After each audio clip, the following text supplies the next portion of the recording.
What's going on, pop lovers and collectors? Lonster Monster back with another episode of Lonster's Pop Obsession.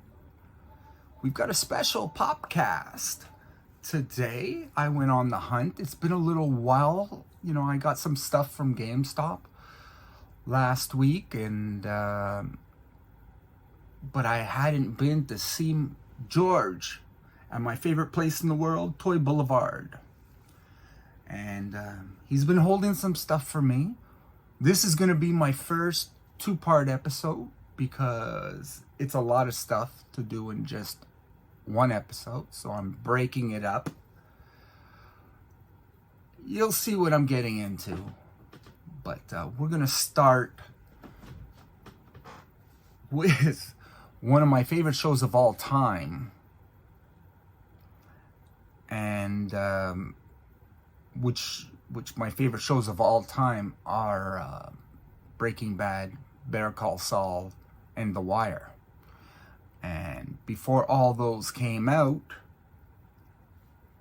well, there was The Sopranos. And I picked up the complete original set. This is Christopher Moltisanti. And, I've always wanted to get them, but, it goes against what I collect, but I just had to have. I'm going to start getting some stuff that I really, truly enjoy. He's got the pastries. That's a really interesting episode. And cool fact about that episode, I haven't watched it in a while, but the guy who in the bakery who Christopher gets snubbed for is actually a major character later on, but as someone else. Completely obnoxious guy, to be honest, in my opinion. And Christopher Moltisanti, the nephew, but not the nephew. His father, Dickie Moltisanti, if you've seen The Many Saints of Newark, was Tony Soprano's mentor. And it's interesting because I'll just let you watch The Many Saints of Newark. For me, it was hard to watch. I found it extremely boring, and it just sort of was, I don't know, like it was just covering plot points that were already spoken about, like Tony's dad shooting his mom in her beehive wig, her hairstyle, and just little anecdotes that they've mentioned in the store about characters and that are no longer there, so on and so forth. So you knew what was going to come next. But his father, the actual killer of his father, I won't spoil it. But if you've already seen The Sopranos and you haven't seen The Many Saints of Newark, you have to see The Many Saints of Newark. It's a hard watch, but you won't believe the answer to that question. It'll blow your mind, But anyway, Christopher, and I'm sorry, I'm gonna hit you with some spoilers, except for Many Saints of Newark, simply for the fact that Many Saints of Newark is newer. People might not have seen it. They might not be subscribed for whatever reason, but most people have seen The Sopranos. So, spoiler alert ahead. This next character is the club owner, Bada Bing. And he's another favorite of mine.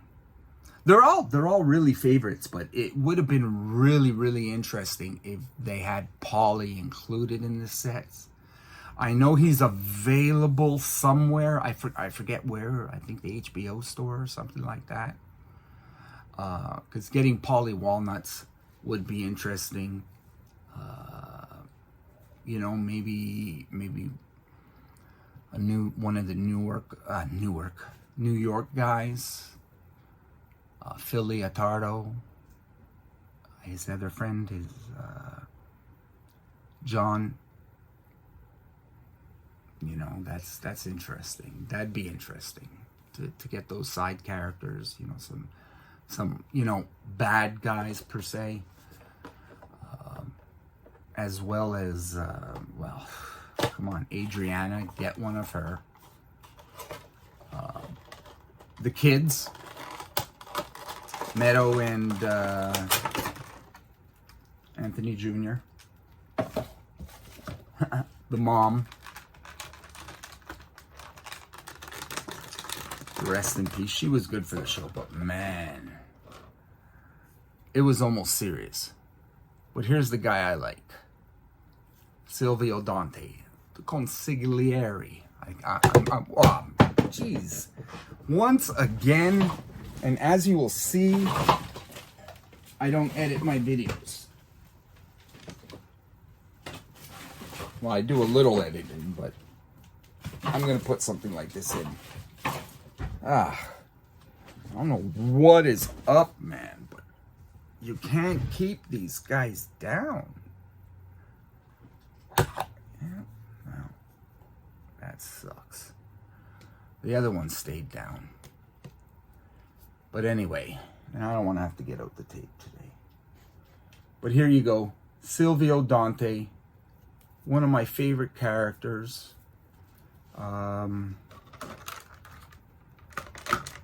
I was the scene that I love the most with him is him killing Adriana. You know, that was my favorite. So I'm just trying to see if this is level.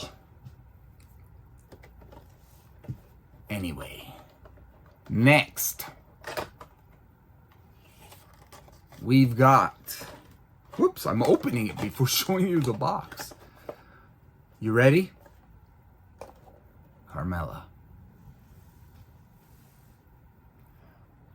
What a roller coaster ride for her. You know, up and down with Tony's infidelities. She almost has one too. You know, a lot of memories, a lot of arcs for her. Yeah.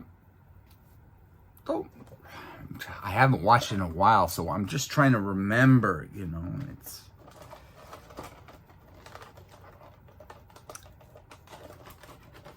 I find it's harder to remember because you've seen so. Oh my God! Okay, I was gonna say, oh my God, she doesn't have a stand, but she has small feet.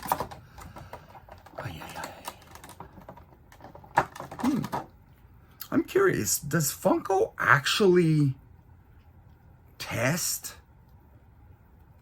their Funkos? Like most of them are supposed to be standing. So. Do they test to see if they will stand? I wonder. To see, or not to see if, well, yeah, to see if they stand, but are they balanced? Like, I find a lot lately, like, see?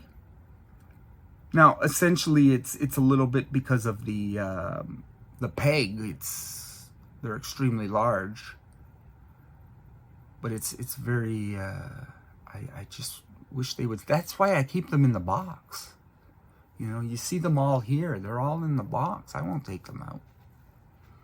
You know, it'd be nice. But they also collect dust super quick. Like I had my 10 inchers all out at one point. My God. You know. But that's Carmela Soprano. I don't have one specific, you know, thing that I can highlight. She was a great, you know, she's done some great roles, Edie Falco. I mean, I first saw her on Oz. which, come on, HBO and Funko. You've done The Sopranos. I don't know what else you've done on HBO. You know, you've done Game of Thrones to the Yin Yang, House of the Dragon. You're finally doing The Wire, thank God, but where's Omar? You know, but why not Oz? Beecher, Adebisi, McManus, Schillinger, what's his name? The narrator in the wheelchair.